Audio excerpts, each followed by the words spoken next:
ایک عیسائی نے مجھے پناہ دے دی، مگر اس نے میرے جسم کو کمائی کا ذریعہ بنا لیا۔ میں کوئی سستی سی طوائف نہیں تھی۔ وہ مجھے صلیبی فوج کے بہت اونچے رتبے کے افسروں کو چند دنوں کے لیے داشتہ کے طور پر دیتا تھا۔ اس آدمی نے اور ان صلیبیوں نے جن کے ہاں مجھے بھیجا جاتا تھا مجھے زیورات سے لاد دیا اور مجھے ہر وہ آسائش دی جو محل میں کسی شہزادی کو ملتی ہے۔ اس لحاظ سے میں مطمئن اور مسرور تھی اور مجھے روحانی مسرت نہیں ملتی تھی۔ اسی پیشے میں میرا میل جول فوجی افسروں کے ساتھ بڑھ گیا۔ میں تجربہ کار ہو چکی تھی۔ میری رسائی حکمرانوں اور سب سے بڑے عہدوں کے کمانڈروں تک ہو گئی۔ انہوں نے مجھے جاسوسی کی تربیت دے کر ایک دوسرے کے خلاف استعمال کرنا شروع کر دیا۔ ایک بار مجھے بغداد میں بھیجا گیا تھا۔ وہاں نور الدین زنگی کے ایک سالار کو اس کے خلاف کرنا تھا۔ میں نے یہ کام خوش اسلوبی سے کیا تھا۔ میں اگر اپنی جاسوسی کے کارنامے تمہیں سنانے لگ جاؤں تو تم حیران ہو جاؤ گے اور شاید یقین بھی نہ کرو۔ ایسے قصے بڑے لمبے ہیں۔ اسی دوران اس کمانڈر نے مجھے داشتہ رکھ لیا۔ یہ بوڑھا آدمی ہے، مجھے بہت عیش کراتا ہے، مجھے بڑے فخر سے اپنے ساتھ لیے پھرتا ہے۔ وہ شاید لوگوں کو یہ دھوکہ دینا چاہتا ہے کہ وہ بوڑھا نہیں ہوا اور وہ مجھ جیسی جوان عورت کو خوش و خرم رکھ سکتا ہے۔ یہ میری ہر فرمائش پوری کرتا ہے۔ میں اس کے ساتھ اکرا میں تھی۔ وہاں اتفاق سے ایک مسلمان جاسوس سے ملاقات ہو گئی۔ وہ دمشق سے آیا تھا۔ اس کا نام کیا تھا؟ چنگیز نے پوچھا۔ نام بتا دوں گی تو تمہارے کس کام آئے گا؟ عورت نے کہا۔ تم اسے جانتے تو نہیں؟ میری بات سنو، تمہاری محبت نے میری زبان کی زنجیریں توڑ دیں اور میرے دل کے دروازے کھول دیے ہیں۔ میں تمہارے آگے ایسا راز فاش کر رہی ہوں جو مجھے قید خانے میں بھجوا سکتا ہے، جہاں انسانی درندے مجھے اذیت ناک طریقوں سے ہلاک کریں گے، لیکن میں تمہارے ہاتھ سے مرنا پسند کروں گی۔ میں کہہ رہی تھی کہ دمشق کا جاسوس پکڑا گیا اور اسے تہہ خانے میں ڈال دیا گیا۔ میں بہت بڑے افسر کی چہیتی داشتہ تھی۔ میں اس جاسوس کا تماشا دیکھنے تہہ خانے میں چلی گئی۔ اسے ایسی ظالمانہ اذیتیں دی جا رہی تھیں کہ مجھ پر غشی طاری ہونے لگی۔ اس سے پوچھ رہے تھے کہ اس کے دوسرے ساتھی کہاں ہیں اور اس نے اب تک کون سا راز معلوم کیا ہے۔ اس کی پیٹھ سے خون بہہ رہا تھا اور اس کا چہرہ نیلا ہو گیا تھا۔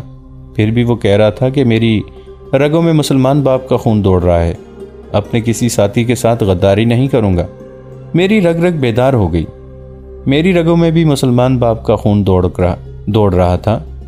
میرے اندر ایک انقلاب زلزلے کی طرح آیا اور میں نے پکا ارادہ کر لیا کہ اس مسلمان کو اس تہہ خانے سے نکالوں گی۔ میں نے اپنے آقا کا عہدہ، اپنے حسن کا فریب اور 3-4 ٹکڑے سونا استعمال کیا، اور ایک صبح میرے آقا نے مجھے یہ خبر سنائی کہ تہہ خانے سے مسلمان جاسوس فرار ہو گیا ہے۔ اس بوڑھے کو معلوم نہیں تھا کہ وہ تہہ خانے سے نہیں فرار ہوا تھا۔ میں نے اسے وہاں سے نکلوا کر اوپر کے حصے میں منتقل کرا دیا تھا۔ جس وقت میرا آقا مجھے اس کے فرار کی خبر سنا رہا تھا، اس وقت مفرور جاسوس اسی شہر میں موجود تھا۔ میں نے اپنے ایک مسلمان ملازم سے اس کے چھپنے کا بندوبست کرا لیا۔ وہ بھی تمہاری طرح خوبصورت جوان تھا۔ تہہ خانے میں اسے لاش بنا دیا گیا تھا۔ میں نے اسے طاقت کی دوائیں اور غذائیں دیں۔ میں رات کو چوری چھپے اس کے پاس جایا کرتی تھی۔ اس نے میری ذات میں ایمان بیدار کر دیا۔ میں نے اسے بتا دیا تھا کہ میں مسلمان کی بیٹی ہوں۔ یہ آپ بھی تھی اسے بھی سنائی تھی جو تمہیں سنا چکی ہوں۔ اس نے مجھے کہا تھا کہ میری ساتھ چلی چلو۔ میں نے اسے کہا کہ مجھے جاسوسی کے ڈھنگ سکھا دو، میں اپنے مذہب اور اپنی قوم کے لیے کچھ کرنا چاہتی ہوں۔ اس نے مجھے اقرا کے 3 آدمیوں کے نام پتے بتائے اور پھر ان کے ساتھ ملاقات کا انتظام بھی کر دیا۔ یہ جاسوس تندرست ہو گیا تو میں نے اسے شہر سے نکلوا دیا۔ اس کے جانے کے بعد میں چوری چھپے اس کے ساتھیوں سے ملتے رہی۔ وہ مجھے جاسوسی کے سبق دیتے رہے، پھر میں عملی طور پر ان کے لیے کام کرنے لگی۔ ایک تو میں اتنے اونچے رتبے کے فوجی افسر کی داشتہ تھی، دوسرے میری خوبصورتی اور جوانی کی بدولت دوسرے افسر میری دوستی کے خواہش مند رہتے تھے۔ میں عصمت کا موتی تو گنوا ہی چکی تھی، بے حیائی اور شوخی میری عادت بن گئی تھی۔ گناہوں کے ساتھ زندگی بسر کر کے میں فریب کار بھی ہو گئی تھی۔ میں نے ان لوگوں کو خوب انگلیوں پر نچایا، انہیں بڑے حسین جھانسے دیے اور بڑے قیمتی راز مسلمانوں کو دیتی رہی۔ یہ جاسوس مجھے صلاح الدین ایوبی کے متعلق باتیں سنایا کرتے تھے۔ میں اسے فرشتہ سمجھتی ہوں۔ میرے دل میں یہی خواہش ہے کہ اپنی قوم کے لیے کچھ کرتی رہوں اور ایک بار سلطان ایوبی کی زیارت کروں۔ میں اسی کو حج سمجھوں گی۔ اب میں اس کمانڈر کے ساتھ یہاں آ گئی ہوں۔ صلیبی بڑی ہی زیادہ طاقت سے مسلمانوں پر فوج کشی کر رہے ہیں۔ مجھے ان کے تمام راز معلوم ہو چکے ہیں۔ اب مجھے کسی ایسے آدمی کی ضرورت ہے جو ایوبی کا جاسوس ہو۔ تم نے اتنی دلیری سے یہ راز کیوں فاش کر دیا ہے؟ چنگیز نے اس سے پوچھا۔ تم اگر واقعی جاسوس ہو تو بالکل اناڑی ہو۔ تم نے میری محبت پہ اعتماد کیا ہے، اگر میں تمہیں یہ بتا دوں کہ میں تمہاری نسبت سلیب سے زیادہ محبت کرتا ہوں اور میری وفاداریاں سلیب کے ساتھ ہیں تو کیا کرو گی؟ عقل مند جاسوس اپنے فرض پر اپنے بچوں کی محبت کو بھی قربان کر دیا کرتے ہیں۔ میں تمہیں حقیقت بتا دوں تو تم مان جاؤ گے کہ میں اناڑی نہیں ہوں۔ عورت نے کہا، میں نے یقین کر لیا تھا کہ تم عیسائی نہیں ہو، تم مسلمان ہو اور مصر کے جاسوس ہو۔ راشد چنگیز یوں چونکا جیسے اس عورت نے اسے ڈس لیا ہو۔ شراب کا نشہ اور رومان انگیز جذبات کا خمار یوں اتر گیا جیسے کمان سے تیر نکل گیا ہو۔ اس نے کچھ کہنے کی کوشش کی تو اس نے محسوس کیا جیسے اس کی زبان اکڑ گئی ہو۔ اسے عورت کی دبی دبی ہنسی سنائی دی۔ عورت نے کہا، کہو، میں اناڑی ہوں؟ چنگیز کے لیے جواب دینا محال ہو گیا۔ اگر یہ عورت واقعی مسلمان تھی تو کیا چنگیز کو اس پر اپنا آپ ظاہر کر دینا چاہیے تھا؟ طریقہ یہ تھا کہ ایک گروہ کے جاسوس اپنے ہی ملک کے جاسوسوں کے دوسرے گروہ سے بھی بیگانہ رہنے کی کوشش کرتے تھے۔ چنگیز کو یہ بھی معلوم نہیں تھا کہ یہ عورت کس پائے کی جاسوس ہے۔ یہ بھی تو ممکن تھا کہ وہ دوغلا کھیل کھیل رہی ہو۔ اسے یہ بھی معلوم تھا کہ سلطان ایوبی نے سختی سے حکم دے رکھا ہے کہ کسی عورت کو کہیں جاسوسی کے لیے نہ بھیجا جائے۔ اگر یہ عورت جاسوسی کر رہی تھی تو اپنے طور پر کر رہی ہوگی۔ وہ زیادہ سے زیادہ یہ کر سکتی تھی کہ جاسوسوں کو معلومات پہنچا دیتی تھی۔ ایسی عورت پر اعتماد نہیں کرنا چاہیے تھا۔ خاموش کیوں ہو گئے ہو؟ عورت نے پوچھا۔ کہہ دو میں نے غلط کہا ہے۔ تم نے بالکل غلط کہا ہے، راشد نے جواب دیا، اور تم نے مجھے مشکل میں ڈال دیا ہے۔ کیسی مشکل؟ یہ کہ میں تمہیں گرفتار کرا دوں یا محبت کی خاطر خاموش رہوں؟ چنگیز نے کہا، میں عیسائی ہوں اور پکا صلیبی ہوں۔ وہ زمین پر بیٹھے تھے۔ عورت نے اپنے زانوں کے نیچے سے کچھ نکالا اور یہ چنگیز کی گود میں رکھ کر کہا، یہ وہی تمہاری مصنوعی داڑھی، کل جب تم میرے پاس تھے تو بھی یہ تمہارے چوگے کی جیب سے نکال لی گئی تھی اور پھر جیب میں ہی ڈال دی تھی، آج بھی نکال لی ہے۔ چنگیز اس کے حسن اور اس کی محبت اور شراب کے نشے میں ایسا گم ہو جاتا تھا کہ اسے ہوش نہیں رہتی تھی۔ میں نے ایک رات یہ داڑھی تمہارے چہرے پر دیکھی تھی، عورت نے کہا۔ تم اس داڑھی میں کمرے سے نکلے تھے، میں نے تمہیں راستے میں روک لیا اور جب تم نے مجھے بازوں میں لیا تھا میں نے تمہارے چوگے کی دونوں جیبوں میں ہاتھ ڈالا۔ میرے ایک ہاتھ نے داڑھی محسوس کر لی تھی۔ مصنوعی داڑھی سے تم نے کیسے یقین کر لیا کہ میں جاسوس ہوں؟ تم جس انداز سے مجھ سے فوجوں کی آمد و رفت کی باتیں پوچھ رہے ہو، یہ انداز جاسوسوں کا ہے، عورت نے کہا۔ تم نے مجھے جن سوالوں کے جواب لانے کو کہا تھا وہ کوئی اور نہیں پوچھ سکتا۔ کسی عام آدمی کے ذہن میں ایسے سوال آتے ہی نہیں، اور شراب سے انکار صرف مسلمان کر سکتا ہے۔ وہ بولتے بولتے چپ ہو گئی، بازو چنگیز کے گلے میں ڈال کر اور گال اس کے گال سے لگا کر بولی، تم مجھ سے ڈر رہے ہو؟ کیا تمہارا دل مان نہیں رہا کہ میں مسلمان ہوں؟ میں تمہیں اپنا دل کس طرح دکھاؤں؟ ہم دونوں ایک منزل کے مسافر ہیں۔ میں نے تمہیں سلطان ایوبی کا جاسوس سمجھ کر دل میں نہیں بٹھایا تھا۔ تم مجھے معلوم نہیں کیوں اچھے لگے تھے۔ مجھے یوں لگا تھا جیسے ہم آسمانوں میں بھی اکٹھے تھے، زمین پر بھی اکٹھے ہو گئے ہیں اور ہم اکٹھے اٹھائے جائیں گے۔ کہو تو میں تمہارے جاسوس ہونے کے کئی اور ثبوت پیش کر دوں۔ میں تمہاری حفاظت کروں گی، اور میں نے یہ ارادہ بھی کیا ہے کہ ہم دونوں بہت ہی قیمتی راز اپنے ساتھ لے کر یہاں سے اکٹھے نکلیں گے۔ اگر یہ راز قاہرہ بر وقت نہ پہنچا تو ہرن، حلب، حماد، دمشق اور بغداد تو صلیبیوں کے سیلاب میں ڈوب ہی جائیں گے۔ مصر کو بچانا بھی ممکن نہیں رہے گا۔ سلطان ایوبی بالکل بے خبر ہیں۔ وقت ضائع نہ کرو، میں یہاں سے اکیلی نہیں نکل سکتی، تمہارا ساتھ ضروری ہے۔ میں تمہیں ساتھ لے کر سیر کے بہانے شہر سے نکل سکتی ہوں۔ تم میرے محافظ ہوگے اور کوئی بھی ہم پہ شک نہیں کرے گا۔ راشد چنگیز پر خاموشی طاری ہو گئی تھی۔ عورت نے اس کے پیالے میں شراب اڑیلی اور پیالہ اس کے ہاتھ میں دیتے ہوئے مخمور انداز اور جذباتی لہجے میں کہا، تم گھبرا گئے ہو، پی لو، یہ شراب کا آخری پیالہ ہے، اس کے بعد ہم اس سے توبہ کر لیں گے۔ اس نے چنگیز پر اپنے ریشمی بالوں کا سایہ کر لیا اور پیالہ اس کے ہونٹوں سے لگا دیا۔ بالوں کے ملائم لمس اور مہک نے نسوانی جسم کے لمس اور حرارت نے اور شراب نے چنگیز کی زبان سے کہلوا لیا، تم واقعی جاسوس ہو، ورنہ 1.5 سال جاسوسوں کے سب سے بڑے استاد ہرسن کے سائے میں رہ کر وہ مجھے پہچان نہیں سکا۔ میں تمہاری ذہانت کا مرید ہو گیا ہوں۔ تم ٹھیک کہتی ہو کہ ہم ایک ہی منزل کے مسافر ہیں۔ تم میرے ساتھ قاہرہ چلو گی؟ بہت دیر ہو گئی ہے، عورت نے کہا۔ کل یہیں ملنا، میں تمہیں وہ باتیں بتاؤں گی جو تم کسی بھی طرح معلوم نہیں کر سکتے۔ رات کا آخری پہر تھا جب راشد چنگیز اپنے کمرے میں پہنچا۔ اس نے وکٹر کو کبھی نہیں جگایا تھا۔ صبح اسے رات کی رویداد سنایا کرتا تھا، لیکن اس رات اس پر ہیجانی کیفیت طاری تھی۔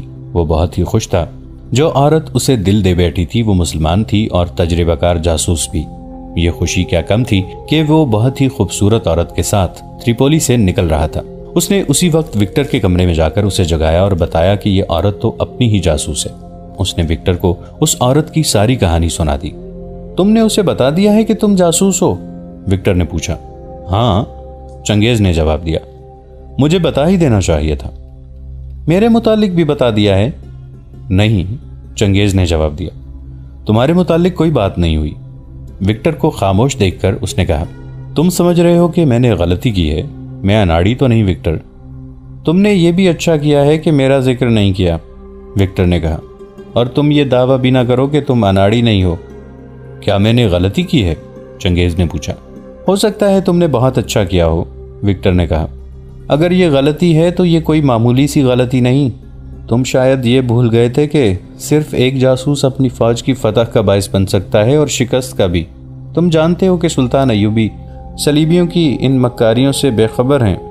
اگر ہم پکڑے گئے اور یہ راز ہمارے ساتھ قید خانے میں چلا گیا یا جلاد کی نظر ہو گیا تو سلطان ایوبی جو آج تک ہر میدان کا فاتح کہلاتا آیا ہے، تاریخ میں شکست خوردہ کے خطاب سے بھی یاد کیا جائے گا۔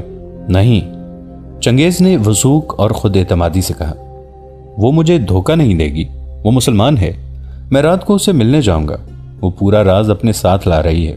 اب ہمیں اپنے امام کے پاس جانے کی ضرورت نہیں، میں یہ راز خود قاہرہ لے کر جاؤں گا۔ میرے دل کی شہزادی میرے ساتھ ہوگی۔ ہاں، مجھے خیال آتا ہے کہ میری غیر حاضری سے یہاں کسی کو یہ شک نہ ہو کہ میں کوئی فوجی راز لے کر بھاگا ہوں۔ یہ عورت بھی میرے ساتھ لاپتہ ہوگی۔ تم یہ مشہور کر دینا کہ تم نے مجھے اور اسے چوری چھپے ملتے دیکھا ہے اور میں اس عورت کو بھگا کر یروشلم کی سمت نکل گیا ہوں۔ وکٹر گہری سوچ میں کھو گیا اور راشد چنگیز نشے میں جھومتا رہا۔ جس وقت چنگیز وکٹر کے کمرے میں داخل ہوا تھا اس وقت تھوڑی ہی دور افسروں کے رہائشی کمروں میں سے ایک میں یہ عورت داخل ہوئی جو چنگیز پر مر مٹی تھی۔ کمرے میں رہنے والا سویا ہوا تھا۔ اس عورت نے انگلیوں سے اس کا ایک ٹخنا پکڑا اور زور سے جھٹکا دیا۔ وہ آدمی ہڑبڑا کر اٹھا۔ عورت نے ہنس کر کہا، اٹھو اٹھو، شکار کر لیا ہے۔ اس آدمی نے قندیل جلائی اور اس عورت کو اپنی بازوں میں لے کر بستر پر گرا لیا۔ کچھ دیر بے حیائی سے ننگے مظاہرے ہوئے، پھر اس سراہی میں جس میں یہ عورت چنگیز کے لیے شراب لائی تھی وہ اس آدمی نے پیالوں میں اونڈیلی۔ دونوں نے پیالے خالی کیے۔ اب کہو کیا خبر لائی ہو؟ وہ جاسوس ہے، عورت نے کہا، اور مسلمان ہے۔ ہرسن کا شک صحیح ثابت ہوا ہے۔ بالکل صحیح، عورت نے کہا۔ شراب کا اور میرا جادو کام کر گیا ہے، ورنہ ہرسن جیسا ماہر سراغ رساں بھی اسے نہ پکڑ سکتا۔ اگر اس کی مصنوعی داڑھی میرے ہاتھ نہ آ جاتی تو شاید میں بھی ناکام رہتی۔ مجھے شک تو وہیں سے ہو گیا تھا جب اس نے پہلے روز شراب پینے سے انکار کر دیا تھا۔ میں جان گئی تھی کہ یہ مسلمان ہے۔ میں نے اسے کہا کہ میں پاک محبت کے لیے ترس رہی ہوں تو اس نے مجھے پاک محبت دی، ورنہ ہمارے لوگ عورت کو دیکھتے ہیں تو سب سے پہلے اس کے کپڑے اتارتے ہیں۔ محبت پاک ہو یا ناپاک، عورت کا جسم پہاڑوں کو ریزہ ریزہ کر دیتا ہے، اس آدمی نے کہا۔ یہ کمزوری ہر انسان میں موجود ہے۔ میں نے تمہیں بتایا تھا کہ تمہارا حسن اس آدمی کو بے نقاب کر دے گا۔ عورت مجسم طور پر پاس ہو یا عورت کا صرف تصور ہو، انسان اپنے آپ میں نہیں رہتا۔ یہ آدمی صلیبیوں کی انٹیلیجنس کا افسر تھا اور ہرسن کا نائب۔ ہرسن کو کسی طرح شک ہو گیا تھا کہ راشد چنگیز جاسوس ہے۔ ایک تو وہ تجربہ کار تھا، دوسرے اسے حکم ماننا تھا کہ جس پر ذرا سا بھی شک ہو کہ جاسوس ہے اسے پکڑ لو۔ چنانچہ اس نے بڑے سخت انتظامات کر دیے تھے۔ راشد چنگیز کو شاید انہوں نے رات کو مسجد میں جاتے دیکھ لیا تھا۔ ہرسن نے اپنے نائب سے کہا کہ چنگیز کو کسی عورت کے جال میں لا کر دھوکہ دے کہ یہ آدمی صاف ہے یا مشتبہ۔ اس محکمے کے پاس اس مقصد کے لیے ایک سے ایک کایاں عورت موجود تھی۔ اس عورت کو منتخب کیا گیا اور اسے چنگیز کے پیچھے ڈال دیا گیا۔ یہ عورت اپنے فن کی ماہر تھی۔ اس نے ڈرامہ کھیلا جو سنایا گیا ہے۔ چنگیز نے کبھی بھی نہیں سوچا تھا کہ ہر رات وہ کمرے سے نکل کر امام کے پاس جا رہا ہوتا ہے تو یہ عورت راستے میں مل جاتی ہے۔ یہ آتی کہاں سے ہے، اسے کس طرح پتہ چل جاتا ہے کہ چنگیز جا رہا ہے۔ وہ سائے کی طرح اس کے ساتھ لگی ہوئی تھی۔ میں نے اسے اپنی دردناک کہانی جو تم نے بتائی تھی سنائی تو وہ جذباتی ہو گیا۔ عورت نے ہرسن کے نائب کو سنایا۔ وہ فوراً قائل ہو گیا کہ میں مسلمان ہوں اور میں واقعی صلاح الدین ایوبی کے لیے جاسوسی کر رہی ہوں۔ مسلمان جذباتی قوم ہے، ہرسن کے نائب نے کہا، بلکہ یہ عجیب و غریب قوم ہے۔ مسلمان مذہب کے نام پر ایسی قربانیاں دے گزرتے ہیں جو کوئی اور قوم نہیں دے سکتی۔